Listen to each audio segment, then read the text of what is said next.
Good afternoon, everyone, and welcome. We're pleased to have you with us this afternoon.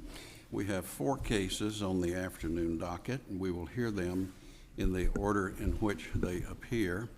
Let me remind counsel that each side has a total of 15 minutes for argument. That applies whether there's one or several attorneys, in which event you have to share that 15 minutes.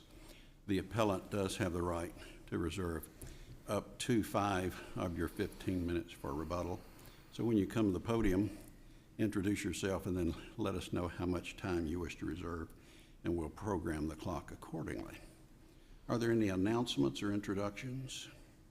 Hearing none, please call the first case. Jeremy Wayne Long versus Candice O'Brien Beasley et al.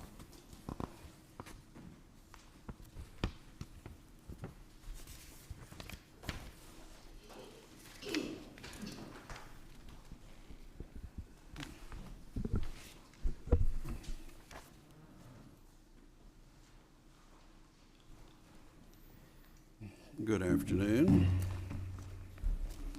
Good afternoon, Your Honors. Excuse me.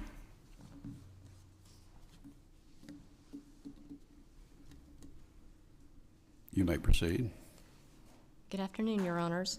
May it please the Court, my name is Kristen Mosier, and I represent the appellants in this matter. I'm with the Nashville Bar. I would like to respectfully request to reserve 3 minutes. 3 minutes, absolutely.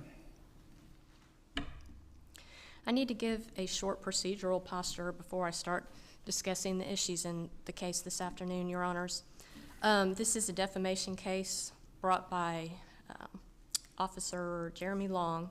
He's a police officer with the Ashland City Police Department, and he's brought this case against my clients, Chris and Candice Beasley, for posting allegedly false and damaging statements on social media about his police work. The Beasleys filed a petition for dismissal pursuant to the Tennessee Public Participation Act. The trial court found the petition was not well taken and denied it, and my clients filed an appeal by right pursuant to the statute to this court. Now, the court found that the TPPA applied, but that your client had not presented a prima facie defense. Right. The trial court found that the appellee actually did meet all the essential elements under the burden shifting of the statute. Mm-hmm. So that is why it was denied. That is accurate. We have 2 matters in consideration this afternoon. First, can this appeal proceed? Since during the pendency of this appeal regarding the denial of this TPPA petition, the appellee attempted to non-suit the underlying case. The second question, if this appeal may proceed, is whether the trial court erred when it found that it denied the petition for a dismissal of this defamation case under the TPPA. So first, whether this case may proceed despite the appellee submitting an order of non-suit a few weeks ago and attempting to moot out this appeal. The order of non-suit was obtained with an ex parte communication with a judge. The notice of non-suit and the order were filed the same day. The only way that happens is if you go and track down a judge and stick an order under his nose and ask him to sign it. It was not the trial court judge who signed that order of dismissal. I believe that if Judge Wolf had been presented with that order of non-suit, he would have said, I can't sign this. This case is on appeal. So they went and found a different circuit court judge to sign it. They entered that order attempting to dismiss the underlying case. The appellant would say that was a little bit sketchy behavior, but the trial court loses its jurisdiction once an appeal attaches. So there's no power in the trial court to make orders or sign orders while the jurisdiction is with this court. Well, it raises an interesting question, and I will admit I don't know the answer, but an appeal from the grant or denial of a TPPA petition is the right is an immediate appeal. That's right. But it's not a final judgment.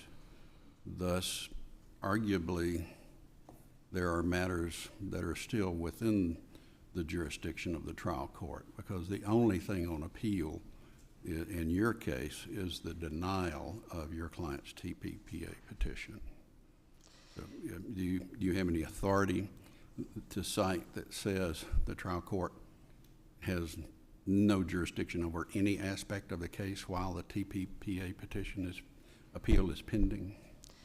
That is an interesting question, because sometimes, such as in a divorce action, there may be underlying issues that are not on appeal, such as child support and custody matters.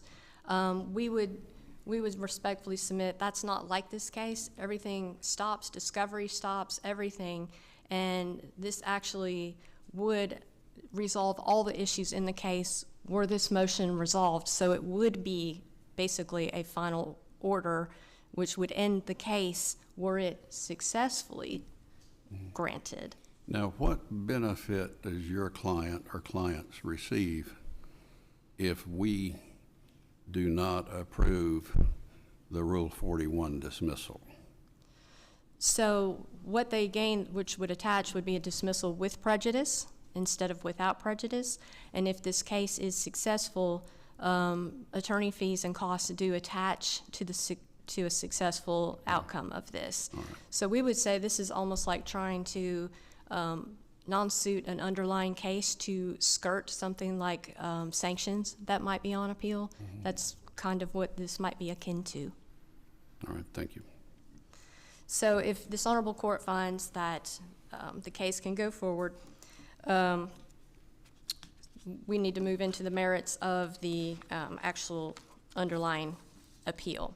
And that's the trial court's decision to deny this TPPA case. The trial court found that Officer Long made a prima facie case. So the facts are that while Jeremy Long was policing, he pulled over a local musician who live streamed the arrest, and lots of people were commenting on this live stream and putting down all kinds of derogatory things.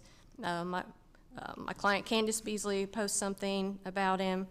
My client Chris Beasley posted something, but he thought it was a different police officer.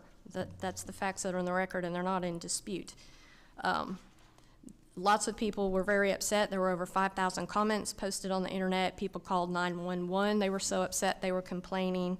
It was just a mess in Cheatham County for a long time.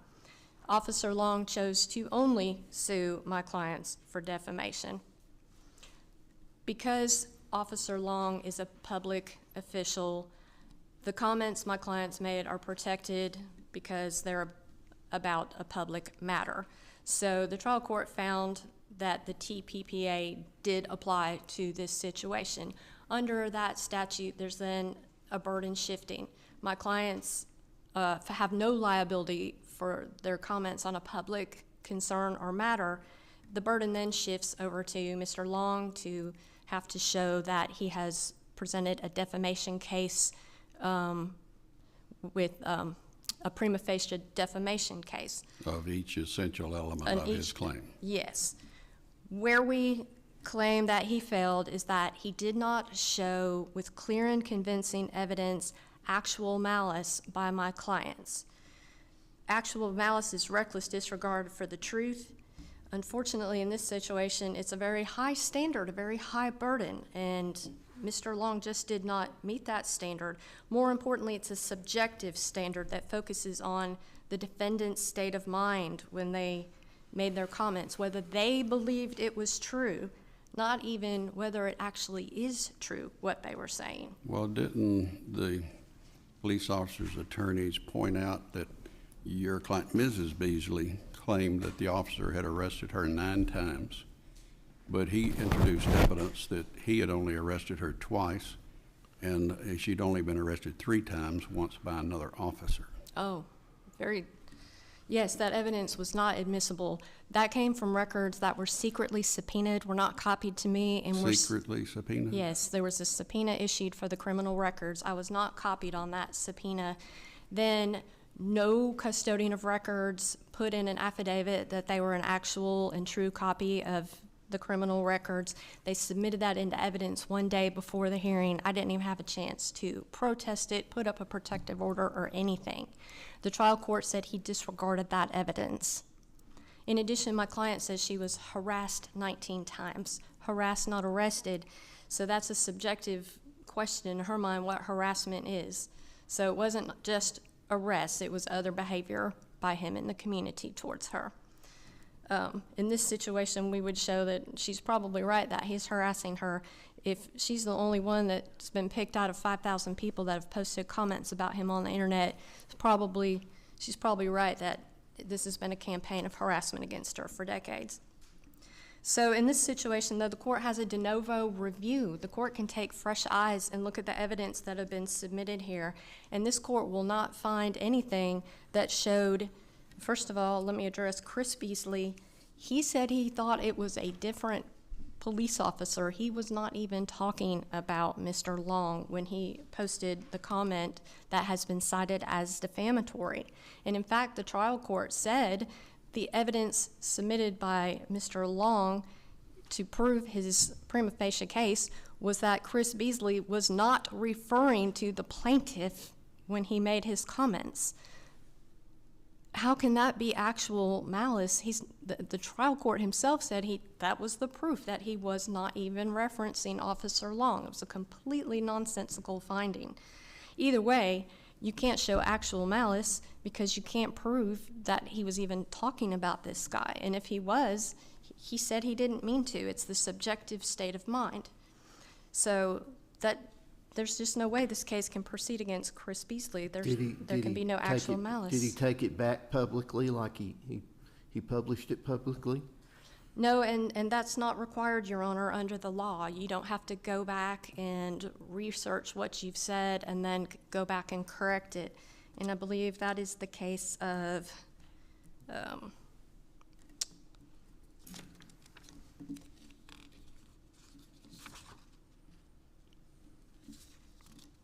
sorry about that, Your Honor.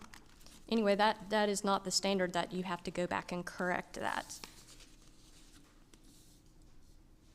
And then for Miss Candice Beasley, she said that he was known for planting drugs. She had been pulled over by Officer Long one time, and he had claimed that he found a pill bottle that didn't belong to her in the car. They went to trial. She was found not guilty.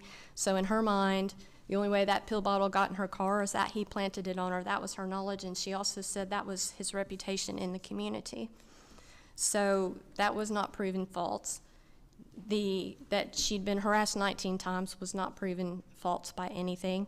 And she said he had searched her son's car and broken some things. She mixed up which son it was. She mixed up which car it was. But the point is still that he had done something to, she believed, destroy her son's car. So the charges here, Your Honor, because the trial court didn't even find the standard of clear and convincing evidence, it just can't rise to the finding of actual malice here. The trial court doesn't even mention that standard. But with a de novo review, this court can look at this with fresh eyes, see that there's no clear and convincing evidence here. There's not even really lower evidence here, but that this case has to prevail and be dismissed under the Tennessee Public Protection Act. The case be remanded to find attorney fees and costs in the trial court. All right, thank you. We'll hear from you on rebuttal. Mr. Potter.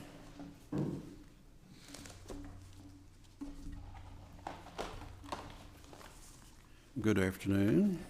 Good afternoon, Judge Clement, Judge Bennett, Judge Frierson. It's a pleasure to be before you. Tim Potter of the Dickson County Bar. Thank you. We do represent the appellees, or the plaintiff in this case. Counsel is correct that this is a defamation action that was filed on behalf of a police officer in Ashland City, Tennessee. She's also correct that there was a hearing held before Judge David Wolf in Cheatham County, Tennessee. Following the hearing, the court issued a memorandum ruling, which Your Honors have reviewed, finding that the TPPA did apply, finding that there had been the first prong had been met, that there was prima facie evidence presented by the defendant, the petitioner under the TPPA, that there was a matter of public concern being discussed, finding that the defendant, or the plaintiff, excuse me, the police officer, did answer that with the second prong of showing a prima facie case that of all the essential elements of his claim. And then finally, the court ruled, however, that the defendants had failed to satisfy the third prong of that test, and that is present a valid defense. The first issue before the court, obviously, is this issue about the voluntary non-suit. As your honors know, Flade versus Shelbyville, City of Shelbyville, was issued by the Tennessee Supreme Court on October the 9th, so that was very recent. About a week after that incident, our client did file a voluntary non-suit of the underlying claim. There are obviously a lot of reasons why clients would want to non-suit a case. There's nothing in the record, but the court could surmise that he did that because he wanted to avoid further litigation in this case. That was done. The court entered an order. It's not appropriate, I think, to intimate that there might have been something inappropriate done about that. Non-suits, in my experience, and I think in most lawyers' experiences, are basically perfunctory. They can be filed with the court. They can be, in fact, they can be announced verbally before a jury returns a verdict in an underlying case. So that was done appropriately. The Flade decision discussed 3 scenarios by which a plaintiff could not take a voluntary non-suit, and one of them dealt with whether the Rule 41 survived or not, and the court stated in one clear sentence, this case, the TPA petition had not been argued nor ruled upon, and in your case, the TPPA petition had been both. So how do we That's correct. How do we deal with Flade? Yes. So I guess my argument to your honors is that the facts of this case comfortably extend Flade, because Flade is, you're correct that Flade has certain exceptions. Is there a statutory exception? Well, the court ruled on that regarding the TPPA, and the court said that the language of the TPPA does not address a prohibition on filing a non-suit. The General Assembly hasn't done that. So that's, we were dealing with the statute that we have. And the next would be whether or not there's some sort of vested right to the defendant in this case. I would submit that to your honors that had the lower court ruled against the plaintiffs, had the lower court ruled that in fact the TPPA claim had merit, then I wouldn't be making this argument. I think that they would then have a vested argument to the lower court's ruling. But the lower court did not make that ruling. It ruled against the moving party, against the defendants in the case. And so that is, according to Flade, your honor, Flade is it's akin to a method of mounting a defense. And the denial of a TPPA petition is like a denial of a motion to dismiss, means there's not a final judgment, as your honor wrote in Gesper versus Jonathan Turner. So our argument respectfully is that although this has not been addressed by the Tennessee Supreme Court or by this court, as your honor pointed out in Gesper, we're not extending this to a case where the TPPA petition's already been ruled on below. Our argument is procedurally it's no different in this case, only in this case, because the court ruled for the plaintiff in this case and dismissed. But in this case, the defendants had a right to an immediate appeal of the denial of their TPPA petition. How can you defeat their right to an appeal? They do have a right to an appeal, but that in and of itself does not grant a vested right to relief. And I think it's, as your honor pointed out in Gesper, the very beginning of Gesper, your honor opened that by saying this is an interlocutory appeal. And I think that's how the TPPA is being treated, has been treated. And we've got, as you know, developing jurisprudence on the TPPA. It's a hot topic in the courts of appeals since it became a law in 2019. But if it's an interlocutory appeal. But the Nandingham opinion says the right to an immediate appeal under the TPPA applies to final and/or interlocutory rulings. Okay. I agree that there's a right to appeal. My argument is that under Flade, that does not in and of itself create a vested right. There's no ruling in favor of the defendants in the lower court, and if it's tantamount to nothing more than a defense, I mean, I know what they're wanting to do, obviously it's transparent, is we don't want our case dismissed so that we can pursue a claim for attorney's fees if we win. But that's not how the Supreme Court has construed the TPPA. It is not an affirmative right to relief. It is a defense. And if the lower court had ruled in favor of our client, of the defendant, I think that it would be a much tougher argument to argue that there wasn't some sort of vested right to the plaintiff. They're in no different position, I submit to Your Honor, than the defendants in Flade.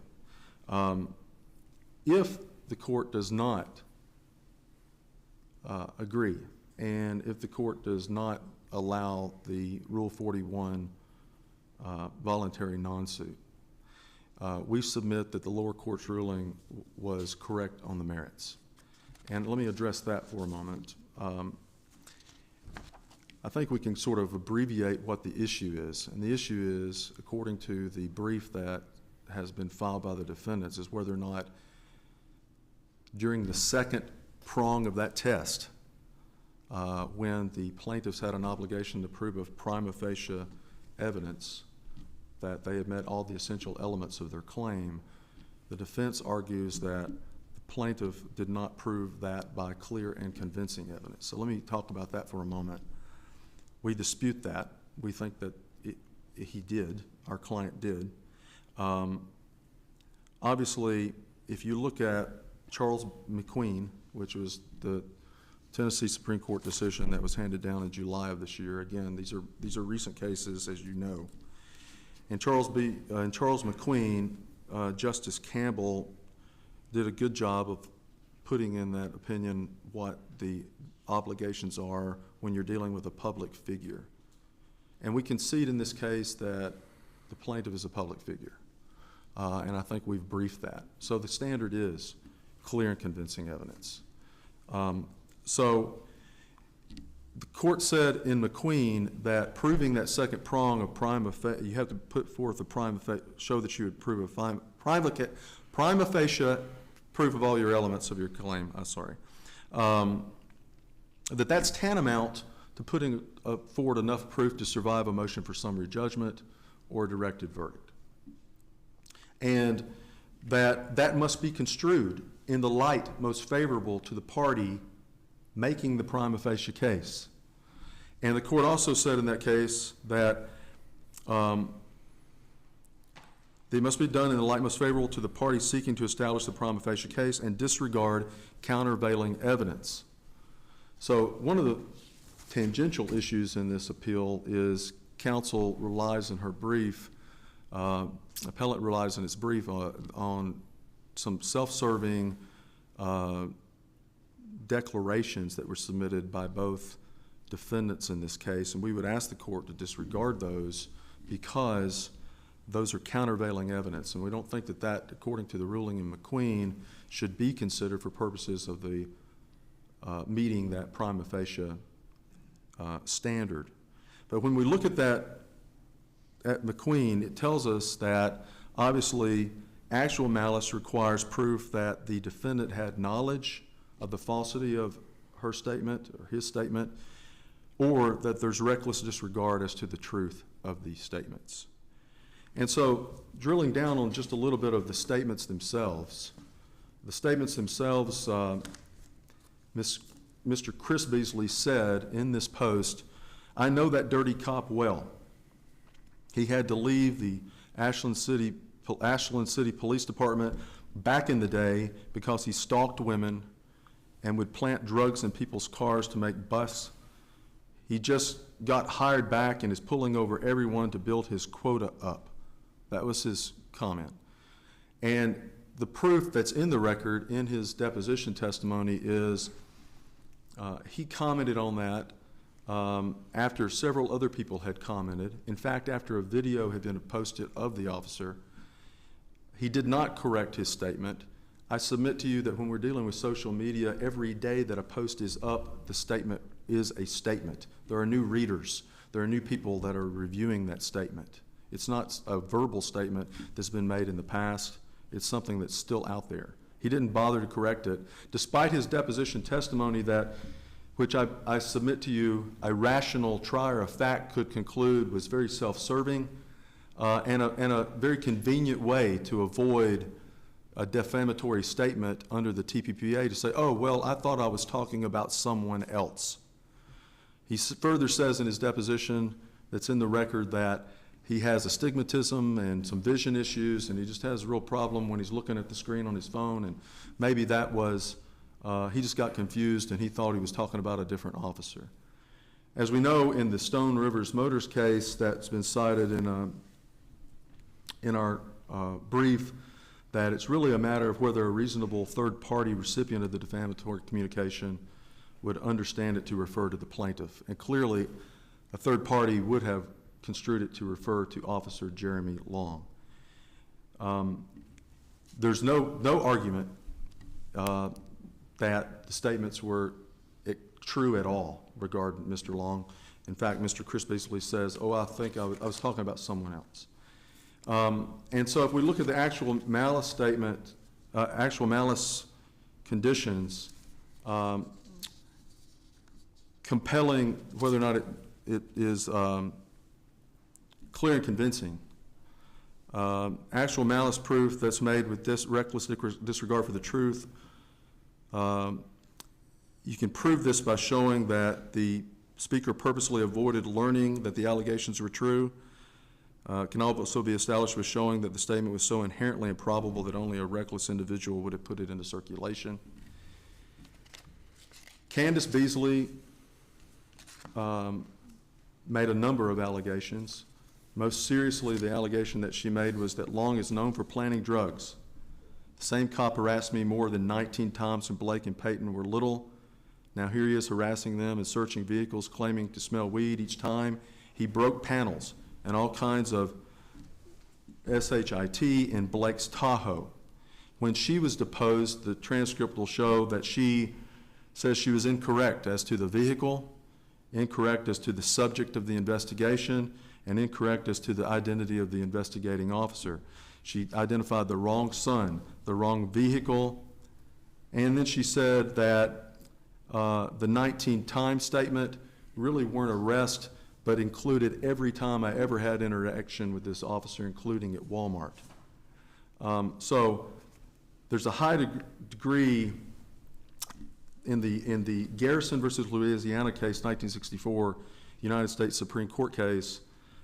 It said a statement with this many factual errors could lead a reasonable jury to conclude that the declarant had a high degree of awareness of their probable falsity.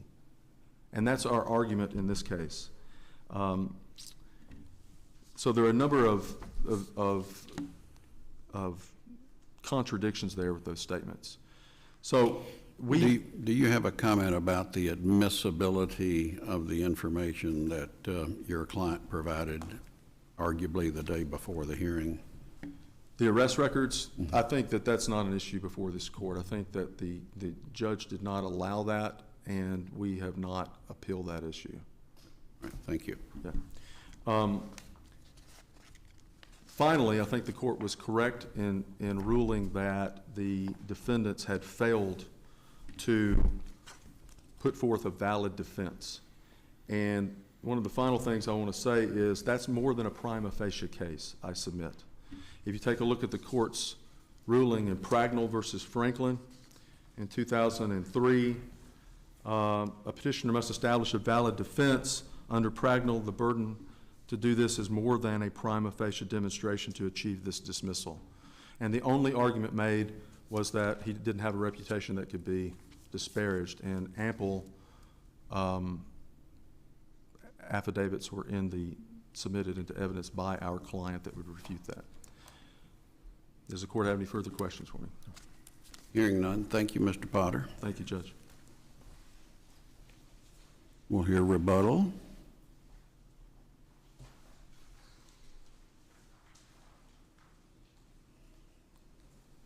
What do we do with your client's depositions, and both of them essentially say, I was wrong to one degree or another about what I said about this officer?